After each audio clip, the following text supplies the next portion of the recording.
पीहू के जाने के बाद शांतिपुर गांव फिर से सुंदर, शांत और लोग हंसी खुशी जीने लगे थे। एक रात गांव में एक शादी हो रही थी। पूरा गांव शामिल था। सब धूमधाम से शादी मना रहे थे और तभी गुड़िया जमीन में लेटे हुए आती है और अचानक उठकर सीधा दुल्हन को खा जाती है। ये देखते ही लोगों के बीच में अफरा तफरी मच जाती है। कोई भागता है, कोई चिल्लाता है और वो गुड़िया खड़े होकर एक बच्चों जैसा गाना गाती है और फिर एक के बाद एक सबको मौत के घाट उतार देती है और फिर वो गायब हो जाती है। गांव फिर से कांप उठता है। सुबह सब लोग इकट्ठा होते हैं और कहते हैं वो भूखी लड़की वापस आ गई है। इस बार एक गुड़िया बन के लोग घुटनों के बल गिर जाते हैं और रो रो कर कहते हैं, हे भगवान हमें बचाओ। तभी गांव का मुखिया आता है और गुस्से में कहता है, चाहे वो कोई भी हो, है तो एक गुड़िया ही ना, आज रात मैं उसे खुद गांव से निकालूंगा। फिर रात के ठीक 2:30 बजे मुखिया अपने 2 चेलों के साथ गांव के बीच खड़ा होता है और फिर वही धुआं छा जाता है और वही आवाज,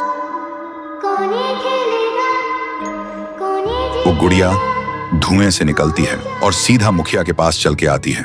मुखिया कहता है, निकल जा मेरे गांव से, नहीं तो तुझे यहीं बिखरा दूंगा। गुड़िया हंसती है और कहती है, तेरे से पहले भी किसी ने ये सोचा था। और उसी पल वो गुड़िया बड़ी होने लगती है और अपनी पैर से तीनों को कुचल के मार डालती है। सुबह जमीन पे सिर्फ खून के धब्बे रह गए थे, लाशें जैसे हवा हो गई हो। लोग समझ गए ये कोई आम गुड़िया नहीं, इसके अंदर कुछ और ही शक्ति है। तभी गांव की एक बूढ़ी औरत कहती है, इस गुड़िया को हम गांव से नहीं निकाल सकते, इसे तो सिर्फ पीहू ही गांव से निकाल सकती है। फिर सभी लोग उसी जगह जाकर खाना रखते हैं और दिल से पीहू को पुकारते हैं, भूखी देवी वापस आइए, गांव को बचाइए।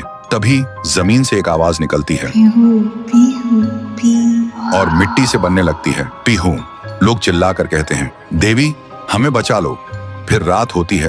वो गुड़िया गाना गाते हुए आती है, लेकिन अचानक पीहू उसके सामने आ जाती है। गुड़िया रुक जाती है। पीहू उसे पकड़ने जा रही होती है, लेकिन गुड़िया हवा में उड़ जाती है। पीहू भी उसके पीछे उड़ जाती है और अपनी आंखों से आग छोड़ के गुड़िया को जलाने की कोशिश करती है, लेकिन गुड़िया एक धुएं में छुप जाती है और फिर अचानक पीहू के पीछे आके उसे एक जोर का वार करती है। पीहू आसमान से जमीन पे आ गिर जाती है और फिर वो गुड़िया पीहू की शक्ति छीनने लगती है। पीहू की ताकत धीरे धीरे गुड़िया के पास जा रही होती है। कुछ देर बाद पीहू जमीन पे गिर जाती है। जब वो उठती है तो देखती है उसका शरीर धुंधला हो गया है और जब वो अपने आप को छू रही थी तो हाथ उसके शरीर के आर पार जा रहा था। वो वहीं गिर के रोने लगती है और जोर से चिल्लाती है, भैया, भैया, भैया। और उसकी आवाज सीधा उसके भाई के कानों तक पहुंचती है। तो दोस्तों, अगर आप देखना चाहते हो पीहू वर्सेस गुड़िया वर्सेस तुंग तुंग तुंग सहर, तो इस वीडियो को 1.5 लाख लाइक्स तक पहुंचाओ।